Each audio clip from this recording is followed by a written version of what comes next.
This is the great secret of life.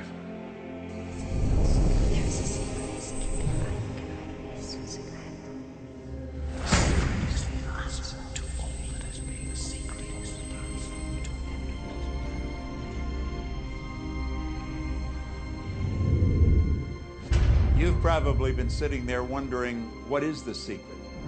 I'll tell you how I have come to understand it. We all work with one infinite power.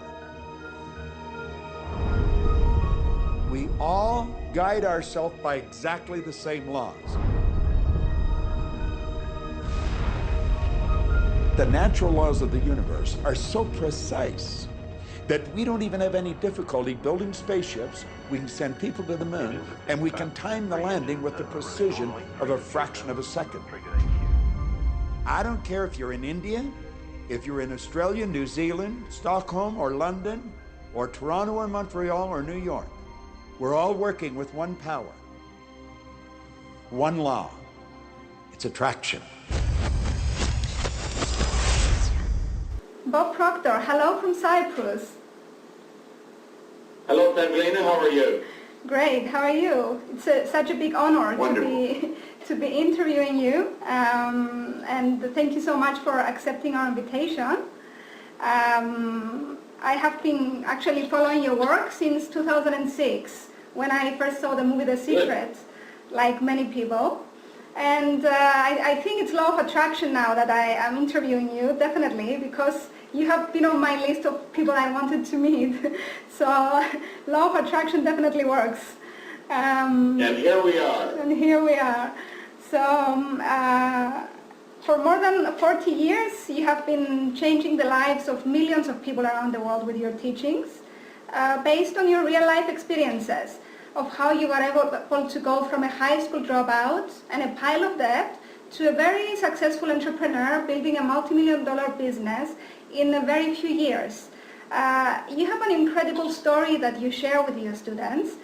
Can you give us some examples of what made you change and how you have used the principles that you teach today to change your life back in the 60s? Well, I think what happened, Pavlina, I was losing. I had never done anything of any consequence. And I was 26. I only had a couple of months high school, no business experience at all. And I met a man that encouraged me to look at Think and Grow Rich. Mm-hmm. And he got me to look at the results I was getting. I was unhappy, I was sick, I was broke. And he said, you can change all that. You're thinking of why you can't. Start thinking of how you can. And he started to tell me what I could do, but I really didn't believe it. My problem was I didn't believe in me. And I think what changed me, I believed in his belief in me. Mm-hmm.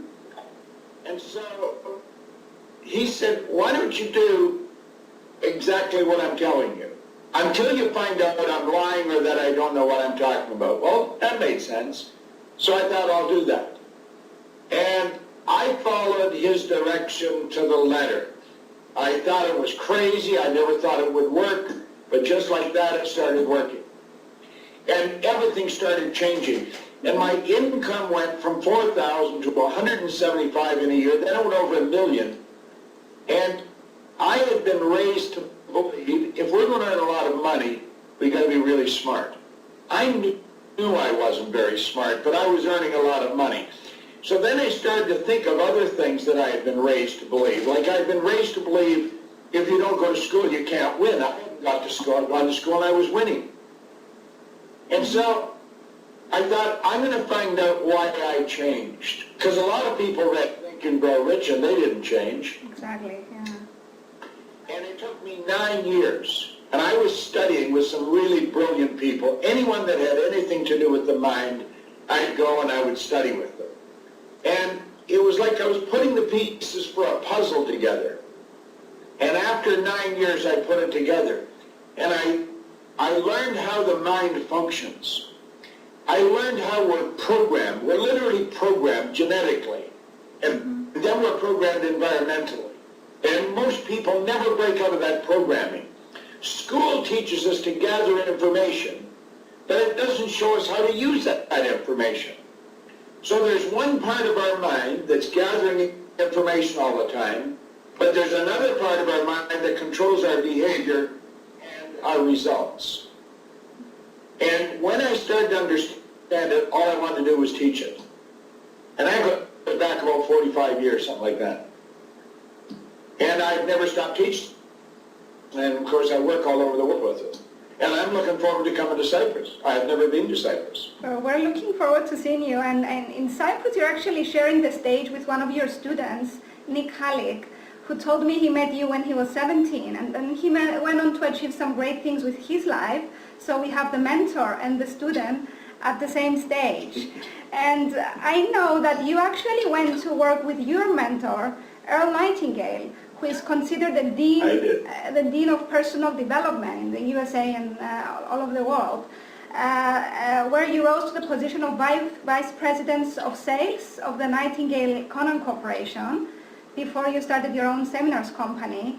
So I want to ask you, what was the biggest impact that your mentor, Earl Nightingale, had on your life? It was a number of different things, Pavlina. It wasn't any one thing. I think it was, I worked with him for 5 years. And I not only worked with him, I worked with his partner, Lloyd Conant, who was a brilliant man. Lloyd Conant was more of the businessman. Earl was the visionary. And I worked beside them, so I got an opportunity to watch them work and watch how they lived. And I think they taught me how to study more effectively. And like Earl taught me to take a paragraph out of a book and really study the paragraph. He said, try and understand where the author's mind was at when they wrote it. And what he was teaching me to do is get on the frequency that the author was on in the thinking. And I just learned so much from them. There was no one thing. It was a series. It was like a process that I was learning. And I think the biggest thing I learned is that what we're teaching works for everyone. There are no exceptions. I've gone into prisons, I've gone into schools, I've gone into corporations, all over the world. And it doesn't matter where you go, people are essentially the same. Our culture is different, but culture is nothing but group habit. Culture is paradigm. And when you get past the culture, people are essentially the same. Nick Halik is a brilliant guy. I'm looking forward to seeing Nick again. And thank you for accepting his invitation to come to Cyprus. It will be a great event for sure. You said it doesn't matter who you are, the information works on everyone. But many people go to seminars, they read books, they take courses to improve their life, but they walk away with the information and they never put it to use to change their life experience. Others, on the other hand, they take the information, they go on and apply it like you, and create something amazing with their life. So what is it that separates people who actually take action on their goals and dreams and become high achievers with the ones that do nothing? They have the information but they do nothing and they remain miserable and unhappy with their life. Well, Pavlina, I believe that most people gather information through the same process they gathered in school. They think if they hear it and they can repeat it, they've got it. We've got to understand there's two parts to our mind. There's the conscious and the subconscious. It's the subconscious that controls our behavior. It's the conscious mind where the intellect is resident. So the conscious mind is understanding information, but it's not internalizing it. And we've got a paradigm. It's like a program in our biocomputer that controls our behavior. And if that paradigm isn't changed, our results don't change. Well, I don't believe too many of the programs teach you anything about paradigms. I have spent the last 40, 50 years studying one thing, how paradigms control us. And Nick understands that, so he used it. I understand it, I use it, and I taught it to a lot of people. And anyone that comes to the meeting in Cyprus and really pays attention, I'm going to show them how the one part of the mind works, how the other part works, and what you have to do if you're going to change. And if you don't do it, the results don't change. When you do it, bang, like that, the results change. Well, looking forward to this information. It can help a lot of people, I know, and a lot of people are looking forward to it. You're 78 years old, young, 78 years young, if I'm correct, and you keep traveling the world and teaching people, while you could easily retire on an exotic location and enjoy all the wealth you have built. So my question is, what keeps you motivated? What keeps you going? And what is your secret for staying so young and vibrant and energetic? Well, the thing that keeps me going is I love what I'm doing. Mm-hmm. And I stay young because I don't hang around old people. If you hang around old people, you're going to become old. The mind doesn't know anything about age. Your subconscious mind knows nothing about time or space. And so I'm hanging around young people all the time, and I operate like they do. I don't think of myself as being old. I'm very excited about what I'm doing. I'm enthusiastic about what I'm doing. See, all the energy in the universe is evenly present in all places at the same time. We don't get energy, we release energy. And the triggering mechanism to release energy is desire. When you've got a strong desire to do something, you will always have the energy to do it. But age has got nothing to do with it. Emerson said, do the thing, and you'll get the energy to do the thing. He's right. Excellent, thank you. Most people in my country and all over the world right now, they're affected by the financial crisis. And they're in a state of fear and worry constantly about their future and about their finances. What is your advice to people who are going through these financial challenges right now? Well, first of all, if you're living in fear of something, it's going to happen just like it's going to get dark tonight. If you go into the Bible, the great sufferer Job said, "Lo, the thing I fear has come to visit upon me." Fear is emotionalizing negative thinking. And if that's the vibration you're in, that's what you're going to attract. I don't pay attention to what's going on in the world. I pay attention to what's going on between my ears. We can create our own economy. We don't have to get involved in the economy of the world. In the worst economy in all of history, there were people earning millions of dollars. Not everybody participates in the world's economy. We have the ability to choose. We're God's highest form of creation. We surpass all other forms of life. And we don't use the mental faculties we've been given. We don't even understand what we're capable of doing. School doesn't teach us anything about ourselves.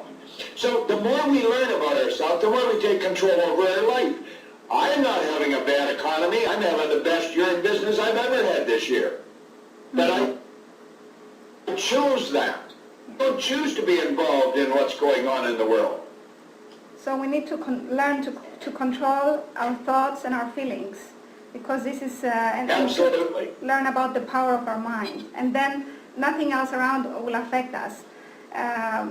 But do you see that the world is moving in a positive direction of growth and development, or a negative direction of destruction? Because we hear about war, pollution, poverty. How do you see things moving? I mean, how can we improve this situation in the world that is happening today? Listen, Pavlina, I have been at this for 50 years. I have seen a lot of things change. 50 years ago, you and I couldn't be talking like we are right now. You're sitting in Cyprus, I'm sitting in Toronto, I'm looking at you while I'm listening to you, you're looking at me as you're listening to me, and this is all being recorded. That is positive growth. The whole world is communicating. What we want to do is quit competing and start cooperating. Work together. Work in harmony. I think we ought to get rid of these crazy borders that we've got that said this is one group of people, this is another group, and this is better than that group. All the borders in the world are man-made. There are no borders. We're all hooked together. Everything is connected. There's no line of of demarcation. We're hooked together like the colors of a rainbow. Our problem is ignorance. We don't understand that. So I think there's a great spiritual transition that's taking place in the world. I've seen many wonderful changes take place just in the last 50 years. But you know, all the problems that we see, that's chaos, and out of chaos comes order. Mm-hmm. And it's a higher degree of order than that which existed prior to the chaos. So we're seeing things are getting better. We communicate much freer today than we ever have. There's no closed societies like there used to be, and we have the ability to jump on planes and fly all over the world. Like I'm leaving in a couple of weeks. I'm going to Tel Aviv and going to Cyprus and going from there to New Zealand and back to Toronto. I'll do all that and speak at all these places in a week. That would have been unheard of just a short period of time ago. So there's great positive change taking place in the world. If you listen to the news broadcast, it's all negative. So that's the world you're going to live in. Mm-hmm. Quit listening to that broadcast. Start reading some self-help book. Get involved in inspirational writings and readings, and get involved in helping someone else. Mm-hmm. The law says give and you'll receive. We want to willingly give and graciously receive. We're having problems with thinking just of ourselves. When we're winning, we're thinking of helping others. Thank you. I mean, you covered my question, and of course we have all these tools today that people didn't have in the past, and we can use them to bring change very, very fast. We just need to put our mind to it. And last question, you tell people, tell me what you want and I'll show you how to get it. Many times when you ask people, what do you really want, they don't know what to answer. So what is the best way for a person to find out what they really want in their life and what is really going to make them happy? Well, getting what you want doesn't make you happy. Growth makes you happy. Consciousness, a raising in your level of consciousness. The problem with most people, they don't know what they want because they start out at a very early age being programmed to think they can't have what they want. As a kid, we'll run, Mommy, Daddy, I want this, I want that. And they'll say, how are you going to get it? And because we don't know how to get it, we abandon the dream. And so that carries on, and we become adults, and the same process evolves. We think of what we want, we let it go because we don't know how to get it. First of all, anyone that's accomplished anything of any consequence didn't know how to get what they want. They only knew that they were going to get it. Mm-hmm. You don't know how to do something until after you've done it. Mm-hmm. Our problem is we set goals to do what we think we can do or what we've already done. There's no inspiration in that. We've got to realize that wants come right from the center of our consciousness. Our spiritual DNA is perfect. The essence of the human being is perfect. And that perfection flows into your consciousness. Want this, want that. Go after it. Nail it. Sit down, write it down with a pen, and then make up your mind you're going to do it. Don't spend any time thinking of why you can't. The fun is not in getting it. The fun is in growing. Goals are to help us grow. Goals aren't to help us get. The getting is a side benefit. The growth is the real benefit. Mm-hmm. Thank you. Well, many people in Cyprus are very looking forward to seeing you on the 27th of October in Nicosia at Hilton Park Hotel for the Trillionaire Revolution event. And the subject of your talk will be Create Your Own Economy, Thinking from the Inside Out. Anything last you would like to say to close this interview to the people who are coming to see you in Cyprus? Well, I would encourage anyone to come to bring a pad and bring a pen and take some notes and come with the idea that I can show you how to get what you want. I actually can. I've been doing it for a long time. There is no secret to it. You just have to learn how to change the paradigm, and I'm going to teach you that when I come to Cyprus. So if you can see me now or hear my voice, make sure you're at that meeting. And don't come by yourself. Bring some friends with you, and you will be glad you did.